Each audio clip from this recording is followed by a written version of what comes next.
চলো আজ তোমাদের সঙ্গে একটা ছোট্ট গল্প শেয়ার করি। সালটা 2022। এইচএস পাস করার পর ঠিক করলাম কলেজে ভর্তি হব। সেই মতো ভর্তিও হয়ে গেলাম সোনামুখী কলেজের হিস্ট্রি অনার্স নিয়ে। তারপর শুরু করলাম টিউশন। আর বাড়ি থেকে আমাদের বেলেতর যেহেতু একদমই কাছে ছিল, তাই সেখানেই নিয়েছিলাম টিউশন।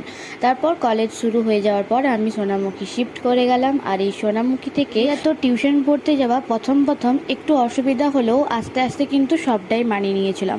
ভোর 5:50 উঠে রেডি হয়ে 6:30টার বাস ধরে দুদিন টিউশন আসা। দেখতে দেখতে 3টে বছর যেন হুট করেই পেরিয়ে গেল। এই তো সেদিন ভর্তি হলাম, আর আজ আমাদের কিছুদিন পর ছিল 6 সেমিস্টার এক্সাম। তারই ছিল আজকে লাস্ট টিউশন।